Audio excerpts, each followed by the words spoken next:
Okay. So thank you for joining us on this weekly series, Ben, making the effort to call in from America. So I really appreciate you joining us. Thank you very much. Thank you.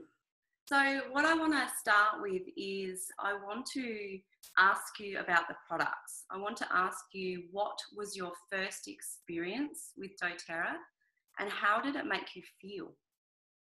Well, my first experience was we had a babysitter who's still a dear friend of ours. And she was doing Doterra, but I guess just sharing casually. And she gave my wife, Ione, a bottle of ylang ylang. And I would put it in the bath sometimes. I think because in a way, ylang ylang almost conforms to the male stereotype of what an essential oil is. It's floral, it's perfumey, it's relaxing. It didn't open my mind really to what essential oils could be, but it was a seed that was planted in the house. We had a little bottle of it. I'd see it when I opened the cabinet. But it was only really when I remember one other time I saw one of my friends, Jessie, a collaborator, sitting talking with a girl who did oils, and she was pulling all her oils out. And I was like, it's pretty interesting. What is this sort of weird little witchcraft thing going on in the corner? And I just noted it. It's funny how consciousness works. Like, we sometimes get these little flashes of insight in our life that only make sense later. But I very much remember that moment of kind of going, essential oils. And then nothing, you know. So maybe a year after that, I was in a community where we were all doing a lot of charity work. And it was really the business model that was demonstrated to me that impressed me. So for me, the products were, I was very ignorant of, and you know, I'm someone who's like used Chinese herbs, I've used plant medicine, but I just didn't get the oil thing. I just thought it was perfumes. So it was a slow awakening. And now, I mean, I think like essential oils are tough. You know, I think of them as like, they're almost like macho. Like they're so powerful, and how powerful to use nature and to like collaborate with it and bring it into the home. I mean, it's like I have a strong feeling about it. So it couldn't be more polar opposite than my initial impression of it as being something women put in bathtubs. So, but the understanding of it was very gradual for me. Yeah, beautiful. So you had those experiences and obviously something impacted you to want to take it further. When did you first really consider Doterra as a business opportunity, being that you were already so busy with, say, your musical career, being a dad, and just life in general? How did it change to actually think that, okay, Doterra is a business opportunity for me? And how did you feel that that aligned with what you were already doing? I think for me, I'd read a lot of books and interviews with successful people, and I'd known successful people. And I noticed a pattern that often the thing that was most successful for them would be a surprising influence in their life. There would be a moment where an accident would happen and they would suddenly sense an opportunity. And if they had sort of the guts, they'd walk through that door at that moment. And I saw this pattern over and over, whether it was like with investors, like someone would get a tip for a stock, or someone would like hear something, you know, or an intuition. And I noticed this over and over. And I kept saying to my wife, something's going to happen. There's going to be something surprising in my life. Because I've done music since I was 14. So now I'll be 39 this year. So that's 25 years of doing the same job. And I still love doing music. But I felt something's going to come out of left field. And when this came to me, when my friend Avesa sat down with me and explained it to me, I got this feeling like, this could be the thing. This is just strange enough that this could be the thing. Now, the reason it really aligned was because at that point in my life, everything I was interested in was very financially unstable. for anyone that knows about what the music industry's been through the last 15 years, it's gone from being just a thriving industry to an industry where essentially our product is thought to be free. Imagine if tomorrow there was a technology where someone could make their own essential oils with exactly the same quality, almost like a 3D printer. And someone could just put the oils in one side of the machine and at the other would come exactly the same quality. And it was free. That's kind of what happened to music. Yeah. Like, imagine how that would undermine our doTERRA businesses. Yeah. So that was a radical shift. And then I've also been really interested in philanthropy and in different ways of bringing that into my life and supporting different causes. But, you know, you put a creative person with a financially unstable, like you have an amazing year and then a nothing year and then a great year, you know, it makes it hard to give. So I knew that there had to be some kind of financial stability before I could really give to the level that I wanted to give on. And so it unfolded all the ways that it's aligned. And now I can say, now I have more insight into it 2 years in, that the actual experience of sharing an oil with someone is not that different to the experience of singing a song. It is just sharing energy and a vehicle for energy. So sound of the song, the lyrics might be the vehicle, or the oil might be the vehicle. But essentially, it's a little Trojan horse that I can put my intention into and my love and my heart and my yearning for my own awakening and my wish for someone else's and pass that on to them the same way I can do with a song. And similarly, this is a very ancient technology. The way people use music or the way people use plant medicines, these are ancient technologies. And as a result, they're very sound containers for our intentions.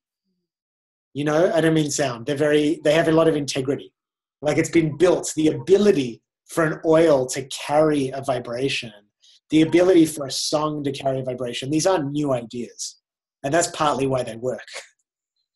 Yeah, absolutely. And it's just coming back to what we once knew that was just been lost or misplaced for a time. So we're seeing that shift back to what our ancestors, what our generations used to use to connect with people and support people. So it's great to see that shift back into what... Totally.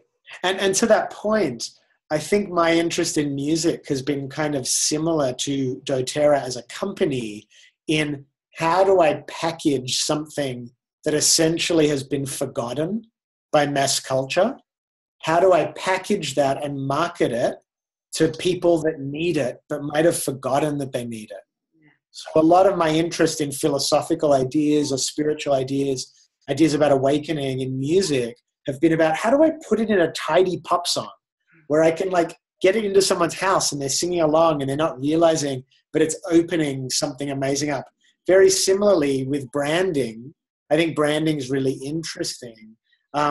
One of the reasons I think we're able to grow this company so quickly and so effectively is because the branding and the marketing, it's very safe and very like chic and simple. And we know that parents look at this and they feel intuitively like, oh, it's a responsible company. It's not like when I was growing up, essential oils were packaged like the labels looked like Grateful Dead concert posters. It was like just a Byron Bay kind of product, you know? So it wasn't something that a mum would feel comfortable putting a drop in her child's drink. So the way we package the message is vital to how successful the message will travel. Yeah, exactly. And I know that Rob Young has spent, and the team, a lot of time with the way that it's presented to the community and to wellness advocates, and to not be discriminative, so that actually it jumps out to men. So it's not this floral packaging, it's actually something that looks generic, that is actually going to be there waiting and open for anyone, no matter who they are. And I know that he spent a lot of time working on that. So I totally agree with what you said there. Absolutely. It can help support people from newborns to the elderly, and it doesn't matter. They don't feel embarrassed using that oil. That's amazing. So what about the doTERRA opportunity do you find most beneficial? What part of, say, the compensation plan or doTERRA as a whole, with the opportunity with the business, do you find the best? Well, let me just say this. Like, if it's done with integrity, no one should have an experience with your team where they feel taken advantage of or disrespected. Look, there are people in my team, like there are in yours, who have said they were going to do doTERRA, and then a month passes, another, they're not doing it. But honestly, I don't think anyone has like left our team with sour grapes, because the thing is quite, it's quite clear, it's quite transparent. And I don't think doTERRA is in the habit of making promises of, you know, it's interesting this whole, I was talking to a friend today about the free ride sort of part of the psyche. Like, we all have it. We all have a part that wants to cut a corner and thinks we could get success or free stuff or you know, money or love without fighting for it, without putting in the effort. And we all have that. It's like a lazy, entitled part of us, you know? But I don't think doTERRA propagates that image. No. And in fact, it almost does the opposite. Like, I've had numerous experience the last few weeks with hosts of classes getting that first check in. In Australia, they don't do checks, hey? They just do your AR balance. Yeah. Into your AR balance, yeah. Yeah, so I wish they would do checks in Australia, because the AR balance, you have to check it and see if it's there. But there's a really cool thing about someone getting in their mail when they don't think they're getting anything, $250 check made out to them. And, you know, so for me, it's the surprise element of that you can be brought into the business and feel like a blessing, not like something you've overcommitted to. That is has been really effective. But what do I love about the opportunity? I mean, I can only speak with right now. Like, we just hit diamond last month, so I'm very much in that mindset of what we had to do to hit diamond. And when anyone has asked me, sorry. And I'm going to ask you about that soon. Okay. But just to share in terms of, like, when people have asked me what's our biggest takeaway, it's similar to me. Like, what's the biggest thing about the opportunity? Is that mindset is as big as everyone's telling you. I thought it was like something rich people said that was like a luxury product they added onto their life once they were successful. Like, I sort of thought it was like, yeah, get to presidential diamond, cane it, and then start doing some personal development. It's so clear to me now that for whatever reason, it's mysterious. I do not understand what doTERRA is or why it works the way it works. But for some reason, growth in this company is intimately connected to personal development. I wish I had another way of saying, I wish I knew the secret behind it. But I really see now, like even this month, we are most likely not going to hit diamond again this month. We're going to go for it again in June. But I've been looking at a lot of my belief around that. And I realized I'd set that up months ago. I'd set up the belief system that, yeah, we could hit diamond once, but we wouldn't hit it the next month. And now I'm living in the ramifications of that. And I'm realizing, wow, why didn't I create a better story 6 months ago and say, we're actually going to manifest diamond 2 months in a row, 3 months in a row, 4 months. But you completely encounter the product of your own self-belief in this company. And I think, I don't want to get too esoteric, but it must have something to do with the fact that we're working with plants and how much they can carry a vibration.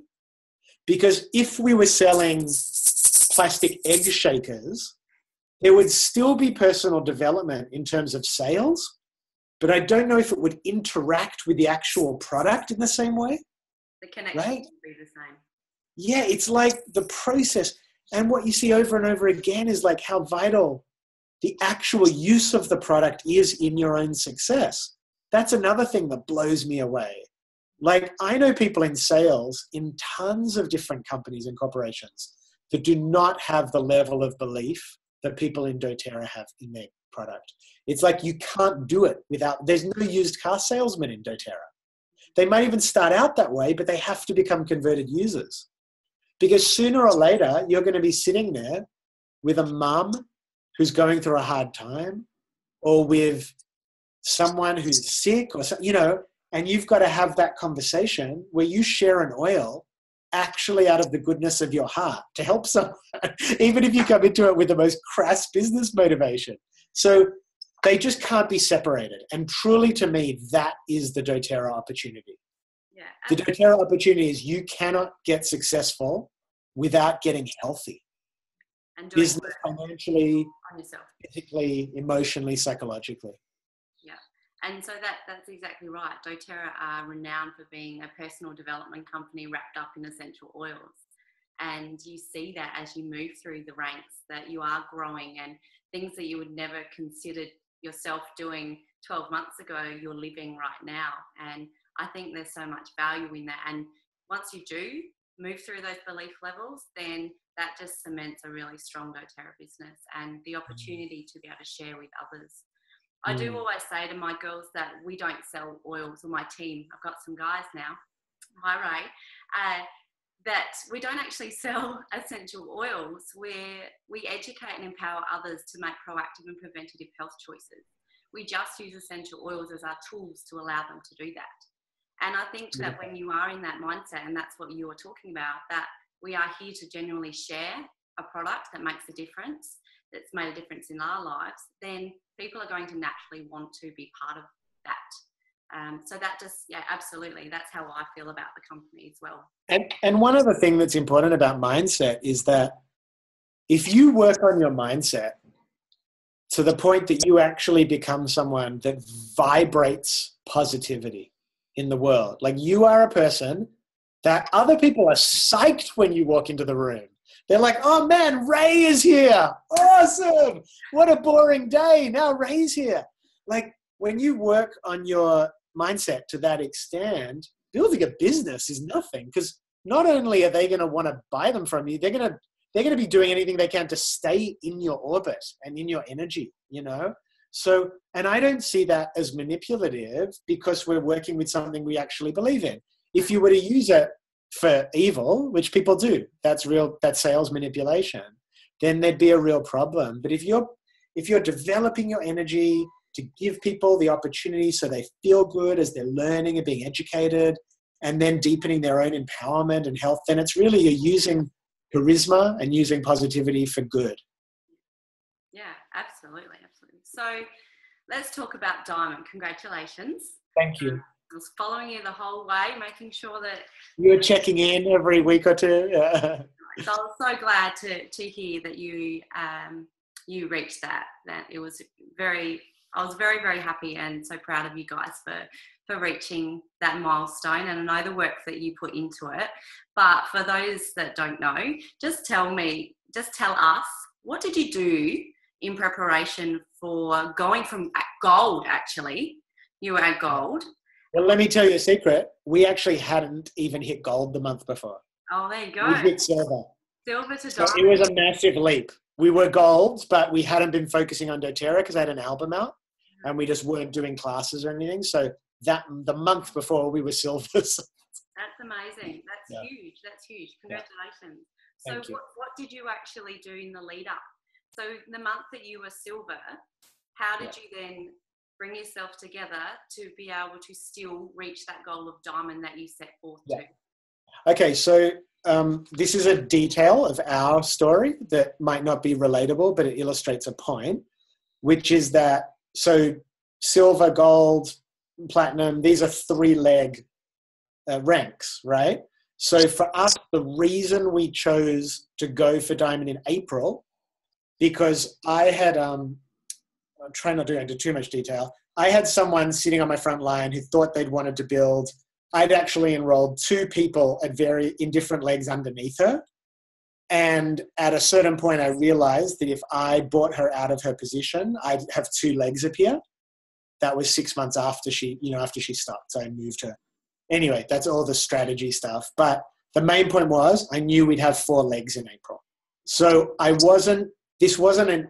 when you're going for a rank, you can't just pull it out of your imagination. Like, I'd love to be Presidential Diamond this month. I don't have the structure for it. So the main thing is when you're thinking about going for a rank, make sure you've got the structure. Because, at Premier, maybe even you can do it yourself. Even if you've got 2 sharers, you do a ton of classes, you can probably hit Premier on your own. Once you're trying to go for Diamond, there are people who've done it on their own. I mean, they're insane to me. Like, why not collaborate with friends? But for me, it was really looking at making sure that each of my silvers, so for those who don't know, Diamond is 4 silvers, making sure that each of those legs had 3 legs of their own, and that within those legs, there were going to be enough classes being generated that we had the potential, each one, to hit silver. Now, a really important thing, more than any of those details though, that's structural, was I actually needed my builders on board with me, because I didn't want to do it on my own. And the idea of doing, so what is it? It's 36,000 volume on my own. It's like, I mean, obviously there's LRPs, there's people in there, but I was not going to take that on. I wanted to do this as a team. So how you inspire your team, it's really funny. I was talking to Ione the other day about this, because some days I get like, I'm having a hard time inspiring my team. I was like, yeah, but that's sort of what you're getting paid for. Like, I mean, if that was easy, it'd be easy to do Doterra. Your job, and this is the reason it's so crucial to know the why of each of your leaders. You need to be able to speak their language and find a meeting point between your goals and their goals, where you can help them step up to the next level so you can step up to yours. So the month before was really about that. It was getting them prepared in their mindset. And to be completely honest with you, they're still, not all of them, but some of them are still adjusting to being silvers. They weren't totally mindset ready. And that's what happens in life. Sometimes we get thrown into things. We're like, okay, now I've got to get the mindset. Now I've got to get the skills and everything. But my job in that month before, as well as just like, really reaching out and booking classes and one-on-ones, reaching out to people that we dropped the ball with a year before, being like, okay, this is the month, offering incentives, like whatever we could do. It's like, it's funny, you hear that term in doTERRA, set a non-negotiable goal. The Goddards talk about this a lot. Absolutely. What that means, non-negotiable, means you are going to get it. So if you go into the month saying, I'm going to go Diamond, what I did, I don't know if you guys were at convention, but I stood up in front of convention and said, we're going for Diamond next month, knowing full well that would be absolutely humiliating if we didn't hit it. And everyone, Aaron and Jesse Reimers, everyone's emailing me going, did you get it? Did you get it? Did you get it? But I wanted to put myself in a situation where it was non-negotiable. And one of the things that's interesting, I'm going off track a bit here, but this is something I've been thinking a lot lately. I heard someone say recently, would you be doing doTERRA the way you're doing it if you'd have had to pay $100,000 in startup costs? And I shared this with a team in Hong Kong the other day, and they all went, no. And I said, well, you're trying to get the results back of a $100,000 business that's got that type of infrastructure, but you don't have any skin in the game. And one of the biggest problems with doTERRA is it's such a low entry point that we're unincentivized in the beginning. Like, we're not going to lose our house if we don't do doTERRA this month. We're not going to, and slowly one month goes into another, and we haven't pursued our goals. We didn't hit silver by convention. We didn't do the things we wanted to do. So we're lucky there's a low entry point financially, but I'd suggest emotionally raising the stakes. And I don't mean becoming dependent on it for your sense of identity, like, oh, if I don't hit goals, I'm a failure. Everyone's, but more so just going like, this is actually important to me. Like, like most jobs, if your kid gets sick, I don't mean like a serious sickness, just having the flu or something, you don't get to take a week off, right, from work. Yet in doTERRA, you'll find people, their kids have a tummy ache or a flu, and they just don't do any doTERRA for a week. So it's kind of amazing how much we let ourselves off the hook because of the low stakes. So I think for us, realizing how much we want this, and for me, it's super tied into my art, that the art I'm making is not catering to a mainstream sensibility. And if I want the freedom to make this for the rest of my life, I need a source of financial independence. And so it's kind of life or death for me, because it's like my music. I need to keep making my music. I can't stop that. And I need some security around that. So that's a very high emotional state for me in my doTERRA business. And I'm not afraid to go after it with that level of importance. And I think that is all part of the mindset of how we get up for last month and moving forward. Fantastic. Absolutely. And I totally agree. If you were running a shop or you were selling something from a shop, you wouldn't go and close the shop for a day to be at home, would you? Because that means you're losing income. You're not having that turnover of stock or produce. So if you're having a down day, you wouldn't just stop, close up shop for a day or a week, because that's the same. But with doTERRA, we do have that low startup, which gives more people the opportunity to grow a doTERRA business.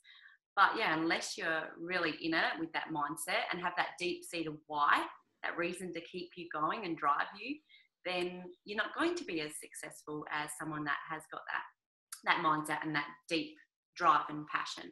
So totally. Because I think people also want an excuse. Yeah. So like for me, if my daughter's sick, if she's got the flu and she's watching some kids shows on Netflix, I can do a few follow-up emails on my phone lying next to her.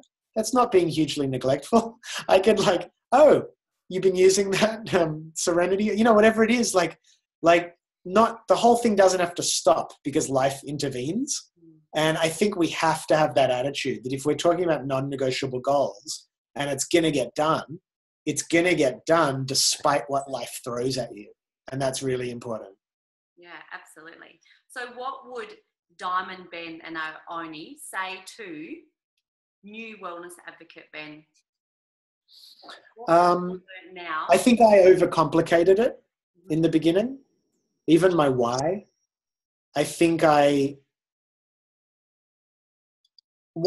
me, because I've always been a very fierce individualist, I had a lot of issues with like duplication and with even just a company, working with a corporation. I didn't really trust the corporate world. And I think doTERRA has earned my trust, So that's something that you really can't tell someone. Like if someone needs their trust to be built, all the people in the world going, just trust it. That's not really going to help. But I think what I would say is just like, do it. You can do this. Yeah. Because we've done it and we're going to keep doing it. And honestly now, this is something I always like to say just to clarify, because sometimes if I do a little thing like this, interaction or a training, people go, oh, well, you already had a social media following. We've built doTERRA at the exact average progression. We hit silver after 1 year. We hit diamond after 2 years. That is the average for people who hit silver and diamond. So whatever you think about my wife and I having Instagram followers, it has not helped. And I don't know why. I look at other people who've done it and they've got a good blog or something and they've managed to get it work for their doTERRA business much better than we have.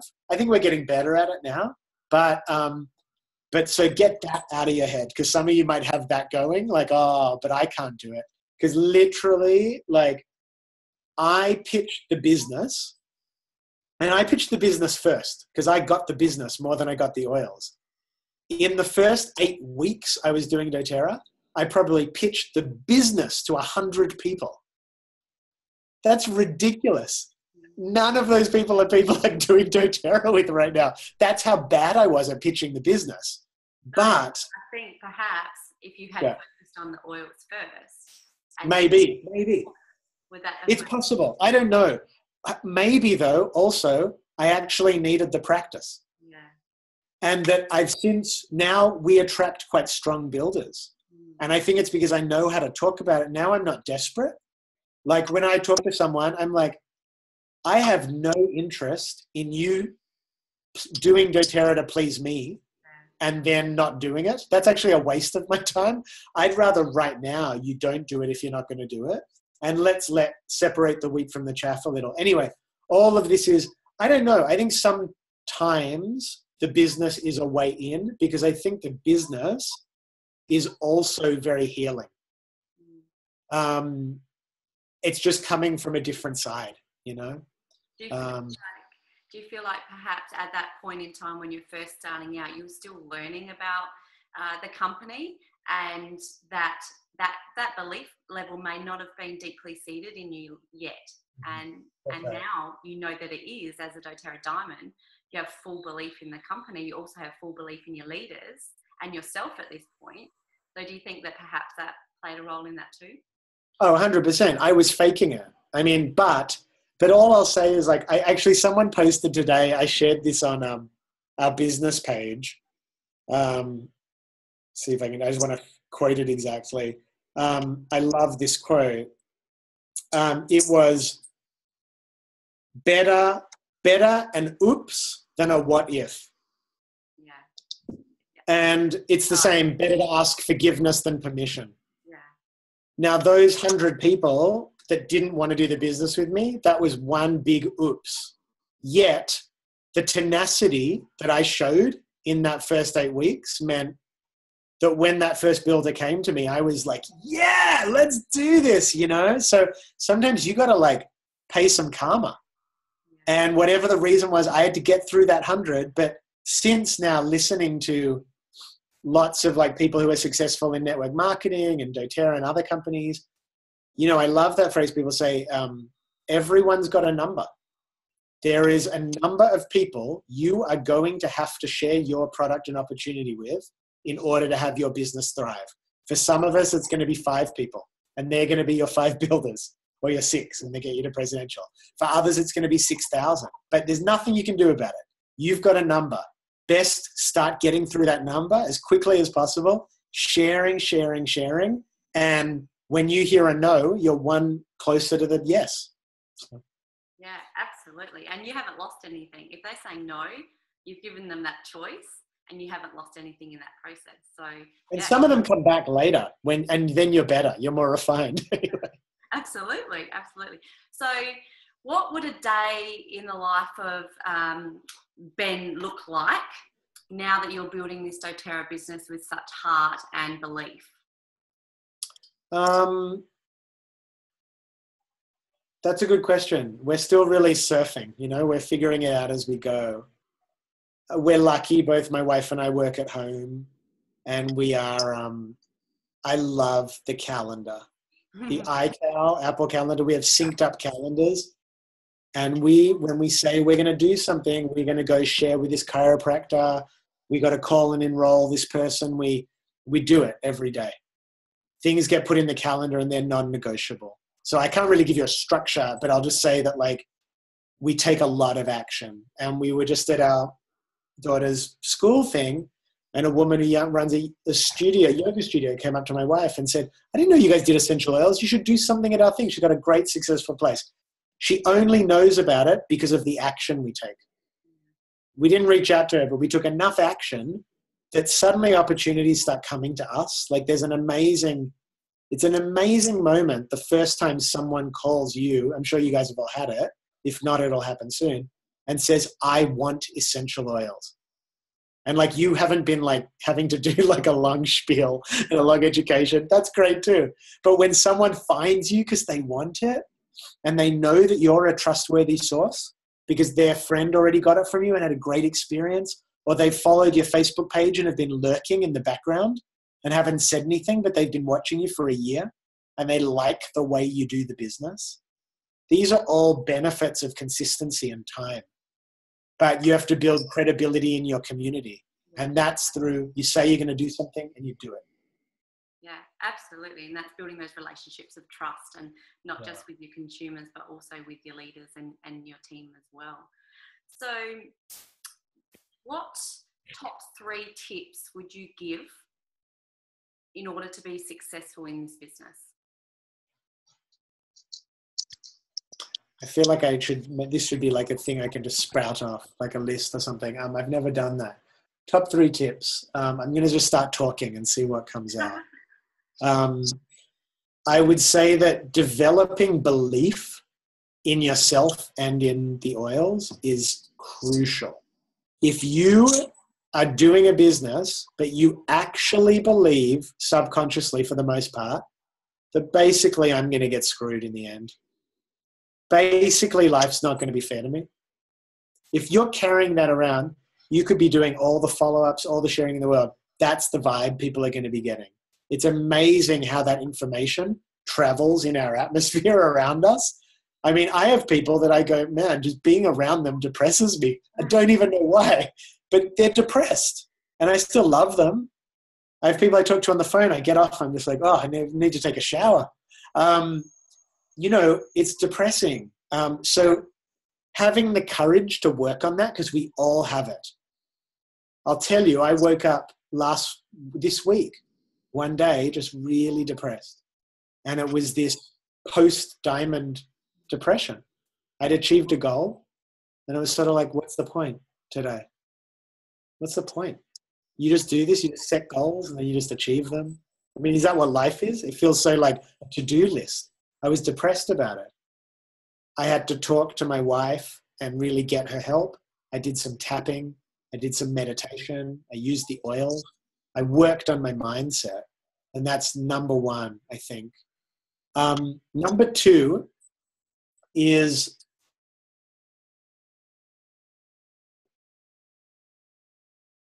how do I phrase this?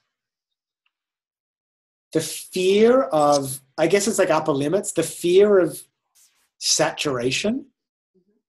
Okay. Open your mind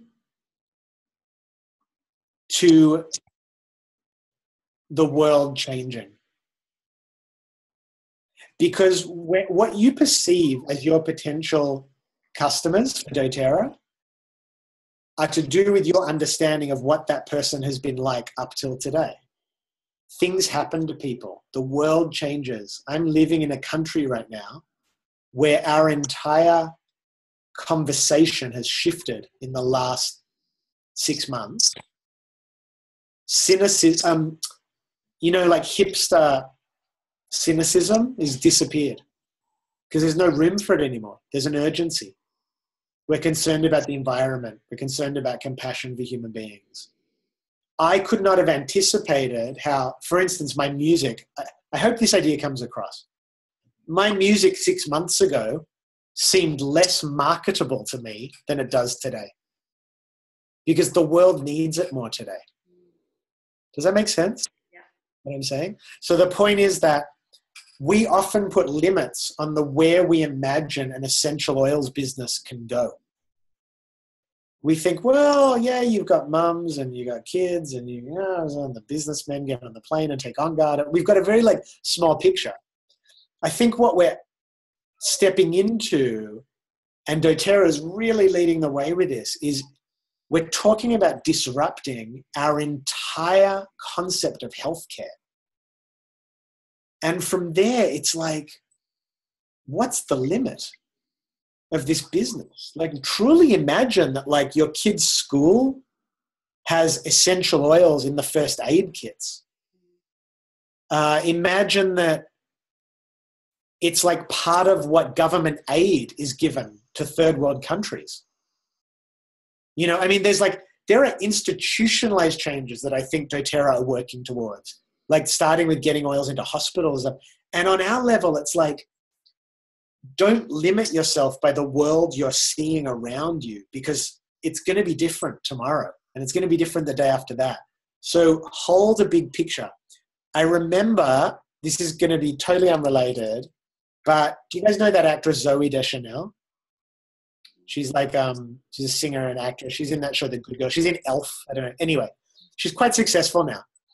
I remember about 15 years ago, I had brunch with her. She was she's a girlfriend of a friend, unknown actress.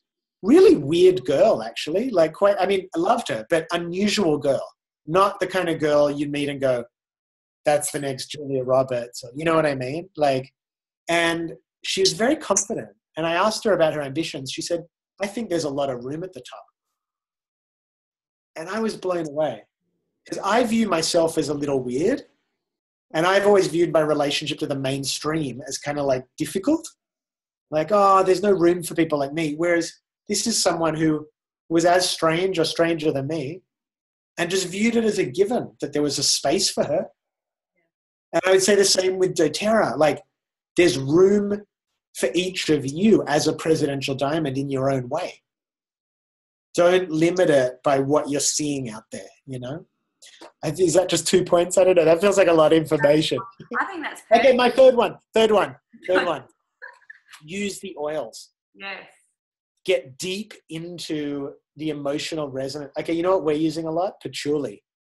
Patchouli is incredible for calming neuroses, for calming like negative mind chatter. So each time where I'm like having a negative thought, I'm reaching for the patchouli. I'm putting a little bit on the crown chakra, rewiring my brain. Yeah. These are rituals. These are ancient rituals we can use these for, and we can change. It goes beyond the way science looks at change. It's like, I did this and this cause and there was this effect. It's different. It's like a quantum level of change with an intention and with a ritualistic attitude and with anointing and self-care. So go deep into your oils because they can help you. They can be a vehicle for transformation. Yeah, absolutely. Absolutely. Thank you. That you did well. I got sweaty during that talk. I don't know. I like went somewhere. But what I can see from that is that you're passionate about that, and you're not rattling off something that you don't believe in, and that what I hear is truth, because I feel the same. There is so much room at the top, and the doTERRA opportunity offers that. It's not just one person sitting and waiting for others to grow their millions. We're actually all part of this together. So we're able to, sorry, the dog's just wandered in. So we're able to offer that to others as well. So we've held you up for quite a while, but I just wanted to speak to you. I feel like I've held you up for quite a while. My mum's got the kids, so they're off. Okay. So I wanted to ask you about when you said about that saturation of the market. Now, obviously you're an Australian living in America, and you've been there for a while. So you're growing, it's like your home. You're growing your doTERRA business in America, which one would feel is quite heavily saturated with doTERRA, which that's just what one would feel, one would see. You're also trying to tap into other international markets at the moment. Where do you start? Where do you start when you feel like a market is either one, untapped completely, and two, heavily saturated? Well, it's good to have an intention. You know, like I put up a thing recently. I saw Malaysia opened.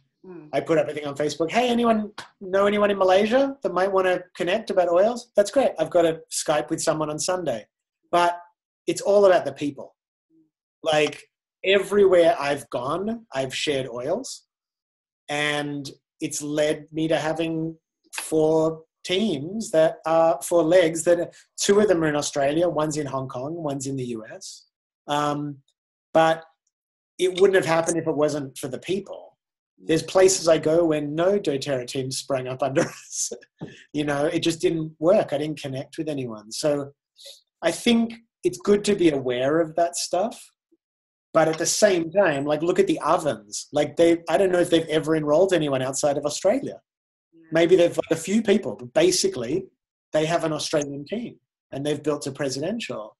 So there's so much, there's so many people who haven't. I'll tell you something else. We had doTERRA in our house.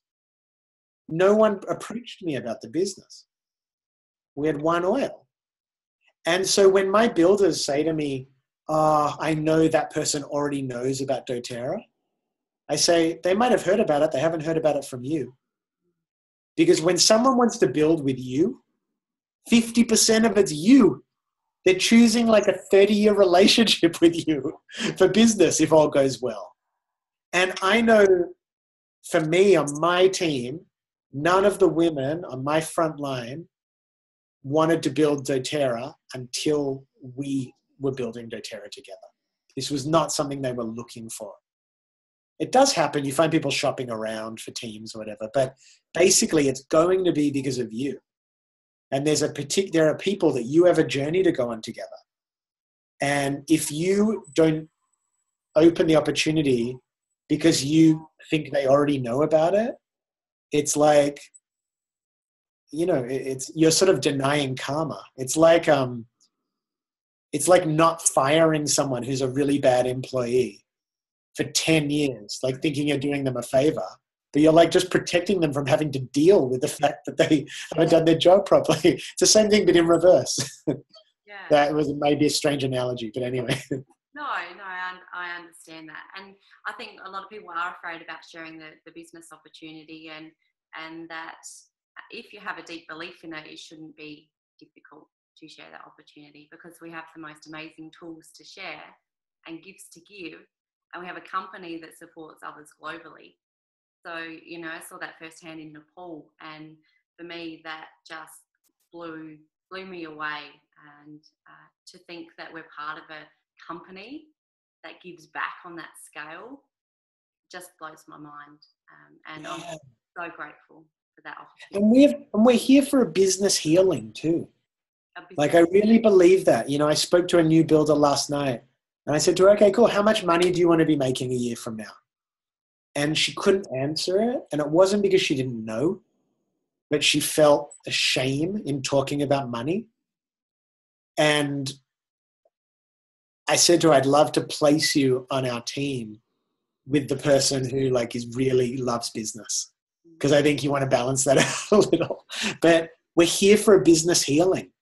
Your business is not bad. It's just been abused.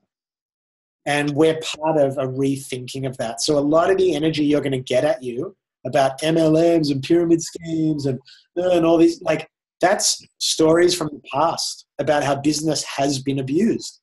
And be compassionate about that, because they're real. Those things actually happened. But that doesn't mean they're happening now. So on that, let me just ask you, because people do find that this is a point where they find difficulty backing up their beliefs. So if they don't have that deep-seated belief, then they have difficulty answering this question. So if someone came to you, Ben, and said, it's just a scam, it's a pyramid scheme, why do you want to be part of something that is like that? What would you say to them now? Well, the first thing I would say is, that's a great question. And it's exactly the question when my friend brought Doterra to me, I said, why are you involved in a pyramid scheme? Literally. So I am that guy. So I'll answer you that question. For me, that was really important to understand what the difference is between a pyramid scheme and an MLM. And in a pyramid scheme, you are making money by enrolling people. There's no products. In a pyramid scheme would be me going, guys, welcome to the Ben Lee Zoom training course. It's $10,000 to participate. After you complete this course, you guys can each go out and be Ben Lee Zoom, official Zoom conference callers, and hold your own ones for $10,000 each. Great way to make money. You'll be certified as a Ben Lee Zoom call. That you see what I'm doing? There's nothing. I'm not selling anything. I'm certifying you, and then you'll certify others, and you're just making money on enrolling people. That's a pyramid scheme. When a business is based on the buying and selling of products, it's a multi-level marketing company. And there's no way to fake that, because what I always say is you can trick someone into buying something once. You can. I have no doubt of that. And there are people who have a few drinks. Maybe they go to a class where there's wine being served and they buy a kit and they regret it the next day. It's probably happened. But you're not going to get them to reorder every month for the rest of their life as a trick. Yeah. They're going to see that box and they have to be using it and loving it. Yeah. So there is no way to trick your way to the top of this business. It just doesn't work. Whereas with a pyramid scheme, there is. That's the difference. Yeah, absolutely. And I find that even Doterra varies from the normal MLMs, is that we're product focused first, and finances are just an added bonus that allows us to do what we do on the highest scale, on the greatest level we can. Doterra are a debt-free company. So, for them, it's not about the money. It's about supporting health and wellness in people's homes. And so I find that that's even varying from the MLMs, where most of them are finance driven, and Doterra are an essential or health or wellness company, an essential oil company that use direct sales as their marketing tool. Yeah. So, yeah, that's great. I'm glad that you were one of those people, because that's something that pops up a lot. And if you don't have that belief, it's really hard to defend what you're doing. And so I feel that if you do have that belief and you understand the difference, then you can easily answer those questions like you did. Totally. Don't be scared of it. The worst thing you can do is get scared when someone brings up the word pyramid scheme. Be relaxed. Understand that you're not in a pyramid scheme and talk about it. Yeah. But if you get all weird about it, that makes it weird. Yeah, absolutely. So I want to ask you one final question about something else that pops up for people. I don't know enough people. People don't want essential oils. I can't get people to use my essential oils. What would you say in those cases? Okay, I love Tiffany Peterson, you know, who does the Share Success trainings with Natalie Goddard. I love her, the way she talks about this, because you are not trying to connect with people so you can sell them essential oils. If you have that outlook, you're never going to have enough people. If you're connecting with people because you love people and you actually want to know people and you're interested in the conversations, you're going to have more than enough people. That's your network. And you're going to talk about oils, not because you're trying to pitch them on it, but because they're going to ask you, what do you do? What's happening with you? Oh, I was just in Australia for the Doterra convention. I don't need to say anything else. What's Doterra? Oh, it's an essential oil. Like, if you're actually in life, really in life, you have the opportunity to share naturally. So I think the bigger issue when people say I don't have a network, sometimes there are people who actually isolate in the world. And that is something that needs to be looked at.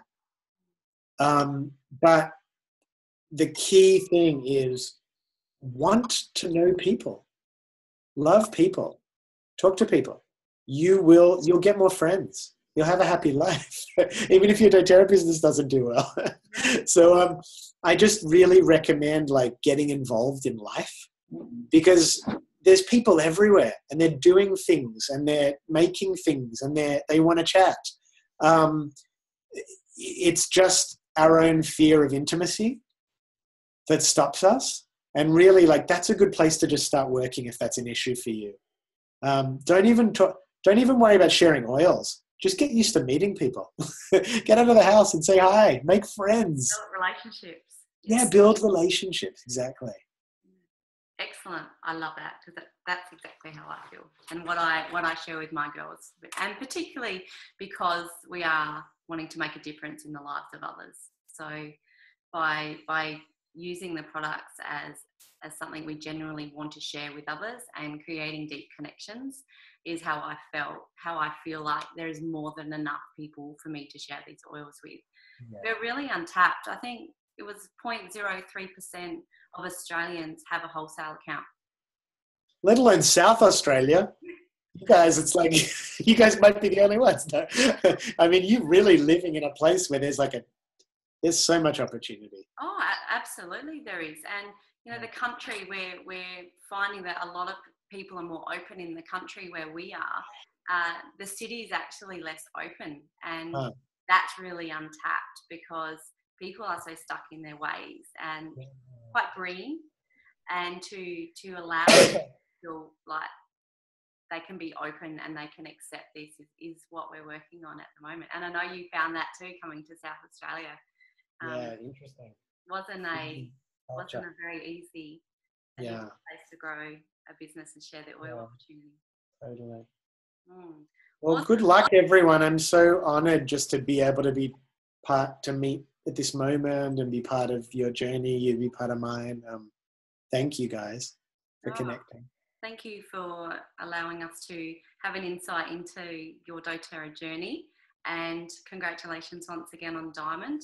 I am very, as you know, very, very happy for you to reach that milestone.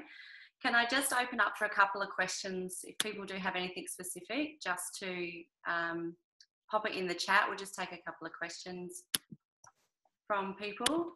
we've got so Ray's from New Zealand, Ben, as well. So awesome. He's trying Good to work. kick it in New Zealand. He's just started building this month. So Amazing. he's getting onto that. And Ray Sure. said, it's attitude that creates altitude. Good job, Ray. Yeah. Beautiful. All right. So we might, thank you. Yeah. We might leave it there then. Great. You, and you get back to your lovely family, and we will talk very soon. I will, I'll upload this for you, and then you can share that with your team as well.